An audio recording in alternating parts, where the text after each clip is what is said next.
Major Case True Crime Investigations.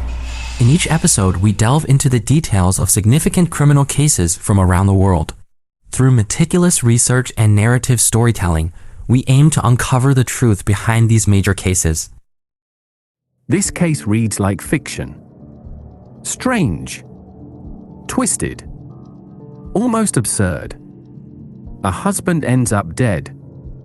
But this isn't your usual domestic tragedy. This was staged. Carefully, yet clumsily. The wife had one goal: to get more out of the divorce. But without proof of infidelity, her case was weak. So she created her own. She partnered with her lover and his girlfriend. Together, they orchestrated a setup. A classic trap to catch her husband in the act. It was meant to look like adultery. A scandal caught red-handed. But it spiraled out of control. In the heat of the moment, one move went too far. The husband, elderly, wealthy, and vulnerable, collapsed. Dead before the game had even begun. Their plan unraveled immediately. The acting was poor. The story didn't hold. Detectives saw through it almost instantly. It was theatrical. Sloppy. More comedy than crime drama. If not for the body on the floor.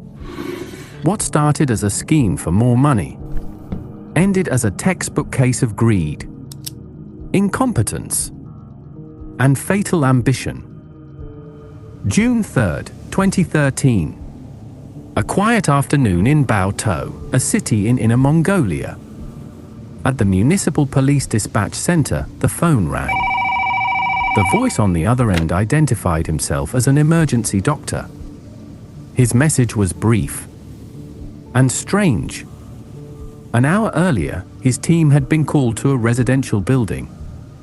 Inside, they found a man. Middle-aged. Dead. His body was covered in bruises. Blunt trauma from head to toe. But something else felt off.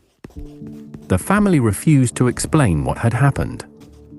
By the time the ambulance arrived, the man had no vital signs. No one was trying to save him. They had only one request: a death certificate. They needed it quickly. They said they were in a hurry to cremate him. The attending doctor didn't like what he saw. He left the building and called the police. The officers responded immediately. But as they pulled up to the scene, they were too late. The funeral van had already arrived. The body was dressed in burial clothes. A few people were trying to lift it into the vehicle. The officers stepped in and stopped them. It didn't add up. Since when did funerals move faster than the police? Unless the hearse had been called before the ambulance had even left. And if that's true, why rush to cremate your loved one before the cause of death is even clear? Something was very, very wrong. Something wasn't right. It was obvious. From this point on, the police took control. The funeral workers were dismissed. The room was sealed. Forensics arrived on scene. They removed the burial robe. And what they uncovered changed everything. The victim's body was covered in bruises. Dark red, brownish welts in irregular lengths and patterns. Stripes. Deep. Deliberate. You didn't need a trained eye to see it. This wasn't an accident. This was torture. And it didn't stop there. 3 people were present at the scene. All of them raised questions. The woman claimed to be the victim's wife. Name, Sun Jie. 28 years old. The other 2? A young couple. The man, Liu Zhenjuan. Expressionless. Almost cold. said nothing beyond what he had to. His girlfriend, Chui Yang, worked at an insurance firm. She admitted to knowing the victim, but only through business. Still, her reaction stood out. As officers examined the scene, Chui Yang sobbed uncontrollably. Even more than the wife. That didn't sit right. The detectives took note. Was this grief? Or guilt? They didn't have to wait long for an answer. According to Sun Jie, the victim was Zhao Xueguang, 53 years old. A wealthy man with a small mining empire. Local. Well-known. Worth tens of millions. They married in 2011. It wasn't a match her parents approved of. There were two reasons. Zhao had been married before, and he was old. So old, in fact, that he was 2 years older than Sun Jie's father. Her parents resisted. Hard. But Sun Jie was stubborn. Eventually, they gave in, handing their daughter over to a man who was rich and, by all appearances, doting. Sun Jie got the life she wanted. A mansion. Luxury cars. She told her parents she was happy. But that didn't last. Soon, the truth crept in. She started finding messages on Zhao's phone. Flirty, suggestive. From younger women. He didn't bother hiding them. Didn't care she was his wife. Sun Jie was furious. She confronted him. Again and again. At first, Zhao tried to smooth things over. But his patience wore thin.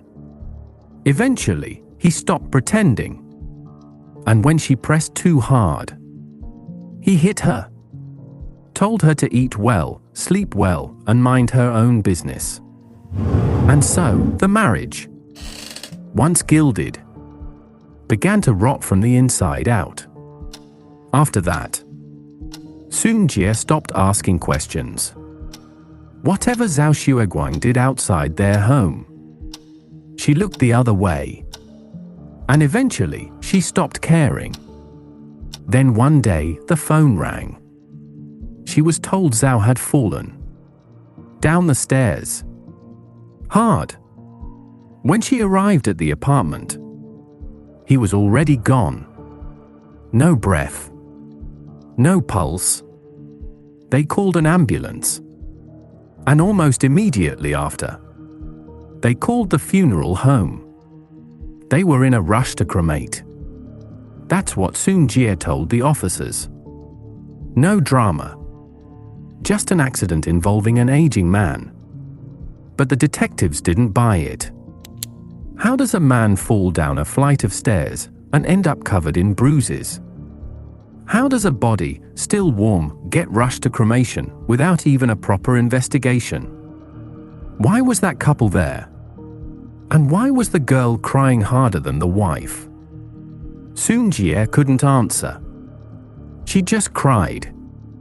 Silent. Tearful. Avoiding every question. At that point, police were done waiting. She was lying. They knew it. So they brought all three of them in. Inside the interrogation room. No one spoke. 3 suspects. 3 blank faces. 0 answers. Then the autopsy came back. The cause of death was no accident. Zhao had been beaten. Hard. Repeatedly. The trauma to his body had been extensive. Far beyond what any fall could explain. So the question was clear. Why lie? Who beat him? The investigators placed the report on the table. Right in front of Sun Jie. And the couple. The silence cracked. Under pressure. Liu Zhenjuan broke first. And the truth began to surface. Liu Zhenjuan confessed. He said it wasn't intentional. He hadn't planned to kill Zhao Xueguang. But when he walked in that night and saw what was happening, he lost control. According to Leo, Zhao had taken advantage of his absence and tried to force himself on Leo's girlfriend. In a rage, Leo attacked.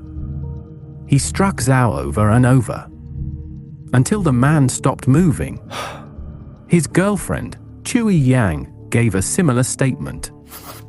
She worked in insurance. 2 months earlier, Zhao had bought a policy from her. During their business meetings, he'd made repeated inappropriate remarks. Suggestive. Crude.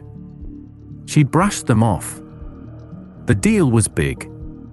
She didn't want to lose it. But Zhao didn't stop.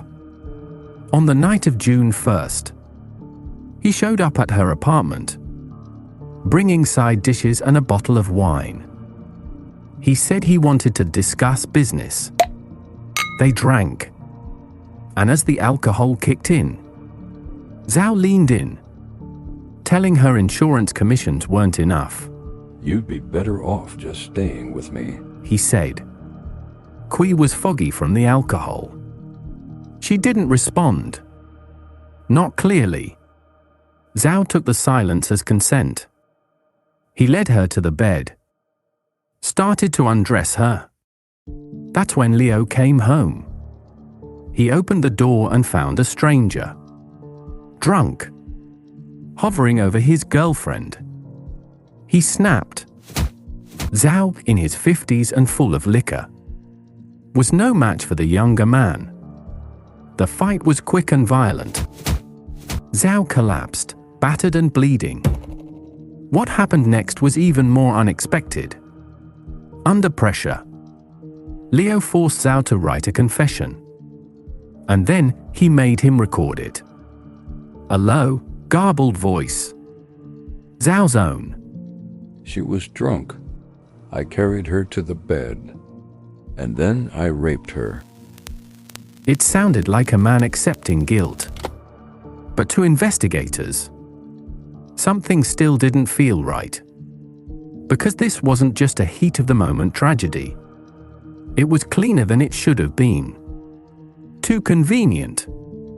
And Zhao's injuries told a different story. The confession seemed complete.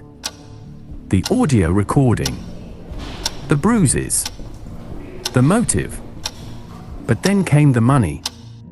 After Zhao recorded his confession, Liu Zhenjuan didn't call the police. Instead, he made a demand. 1 million yuan in cash. "Pay up, or I'll ruin you," he said. Zhao tried to stall. Said he could write an IOU. Leo refused. He wanted cash. Right there. Right then. Zhao had no choice. He called his wife, Sunjie. She arrived shortly after. And when she heard what Zhao had done, she was furious. But rage or not, he was still her husband. She asked for his bank card password. Said she would go withdraw the ransom. That's when Zhao dropped another bomb. The money? Gone. He told her the house and car had been signed over to his ex-wife. There was nothing left in his accounts. He asked Sunjie to help him raise the million. To save him. She snapped. She grabbed a 1-meter plastic rod from the room and began beating Zhao across the back. Liu Zhenjuan stood watching. Realized he'd been played. The money was never coming. And that made him angry. He pulled Sunjie away and took another round of swings at Zhao. For 2 days, the beatings continued. June 2nd. June 3rd. Zhao Xueguang, once a millionaire businessman, was now lying on the floor. Bruised. Exhausted. Barely conscious. Then, sometime that afternoon, he stopped moving. Soon Jie panicked, called 120.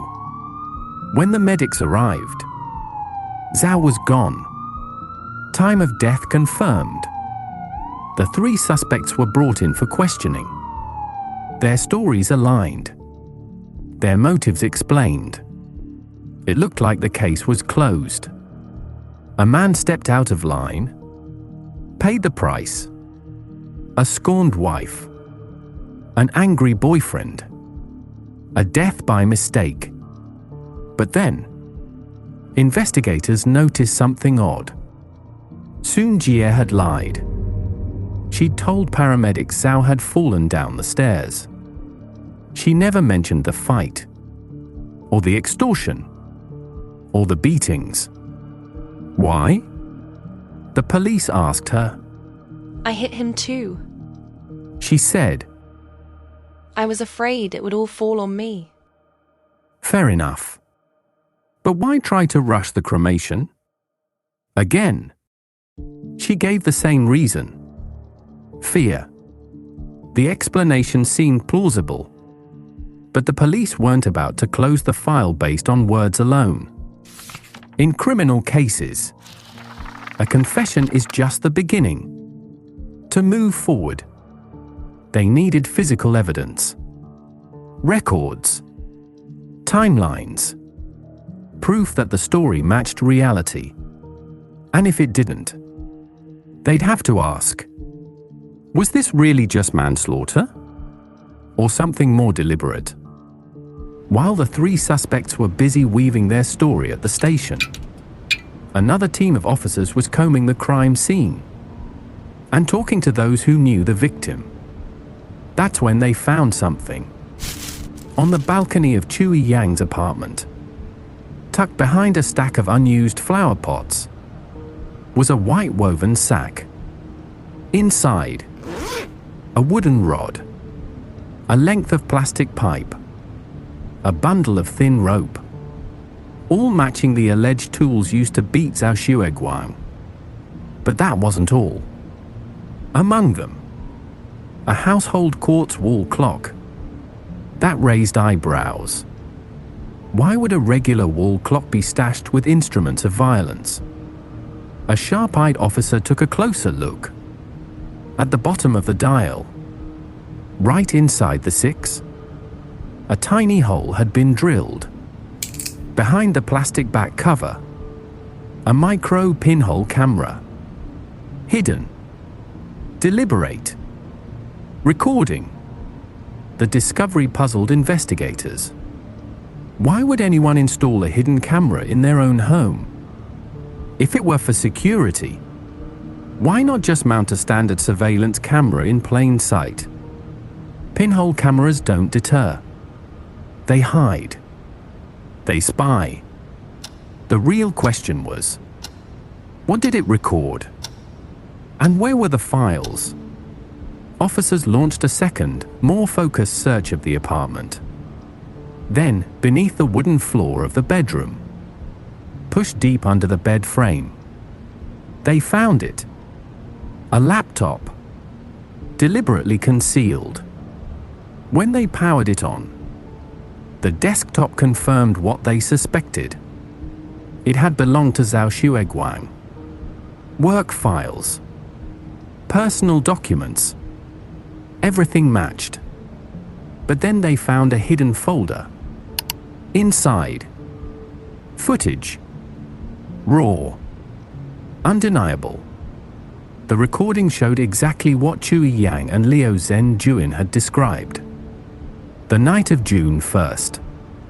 Zhao, intoxicated. Chui, disoriented. Zhao forcing himself on her.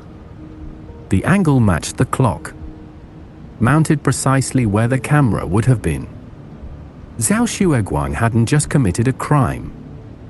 He'd recorded it. For himself. What the officers were now staring at was evidence of rape. And perhaps evidence of something else, too. Because one question remained. Who installed the camera? But a bigger question loomed. Why would Zhao Xueguang record his own crime? Was this some twisted fetish? If he really wanted to film a sexual assault, why not lure Chui Yang to his apartment? Why go through the trouble of installing a hidden camera in someone else's home? It didn't make sense. And what's more, the camera was found packed in the same bag as the rope, the rod, and the plastic pipe. That meant only one thing. Liu Zhenjuan and the others had already discovered the camera, but they never mentioned it to the police. Why? Why conceal a piece of evidence so crucial, so damning? The inconsistencies were piling up. Back at the precinct, confronted with the new evidence, Liu Zhenjuan offered an explanation. The laptop was Zhao's. The footage also recorded by Zhao. They hid it, he said, to protect Chui Yang's dignity. But the story didn't hold water. The detectives turned their attention to the victim's family.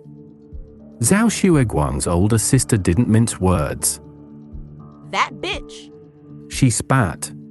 She's nothing but a gold digger. She married my brother for the money. There was never any love between them. When asked about allegations that Zhao had affairs outside the marriage. What? My brother? Cheating? No way. It was that bitch who was stepping out. She's been seeing some young guy on the side. Barely came home. Do you know who this man is? No, but you should find out. The officers followed the lead. They combed through Sun Jie's phone records and found something disturbing. She'd been in regular contact with a man. On the day Zhao Xueguang died, she texted him. Stick to the plan. Say it was rape. Make sure the footage is saved. That man was Liu Zhenjuan. So let's recap.